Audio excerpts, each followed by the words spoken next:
তো আশা করি আপনারা সবাই ভালো আছেন। তো আজকে ছোট্ট একটা সেটিং আপনাদের মাঝে শেয়ার করব, সেটা হলো মেসেঞ্জারে আপনারা যখন কারোর সাথে চ্যাটিং করেন তখন আপনি যদি কোনো কিছু টাইপ করেন সে কিন্তু বুঝতে পারে সে আমাকে কিছু লিখতেছে বা টাইপ করতেছে। এই অপশনটা কীভাবে আপনারা বন্ধ করবেন, তো সরাসরি আমি মেসেঞ্জার অপশনটা ওপেন করে নিতেছি। তো দেখেন মেসেঞ্জারে আসার পর আমি যার সাথে চ্যাটিং করব সে তার মেসেঞ্জারে আমি চলে যাব, তার আইডিতে চলে যাব। আইডিতে চলে যাওয়ার পর উপরে আপনারা দেখতে পাবেন যে আয়ের মতো একটা অপশন আছে, এই আয়ের মতো অপশনে আপনারা ট্যাপ করবেন। তো আয়ের মতো অপশনে ট্যাপ করার পর নিচে একটু স্ক্রল করে নিচে যাবেন।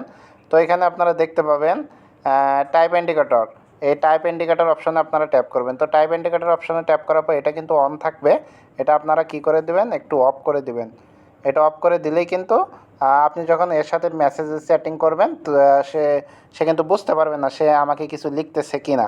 তো এই অপশনটা আপনারা যদি অফ করে রাখেন সে কিন্তু বুঝতে পারবে না যে সে কোনো কিছু লিখতেছে। তো ভিডিওটা দেখে যদি একটু উপকৃত হন তো অবশ্যই পাশে থাকবেন। ধন্যবাদ।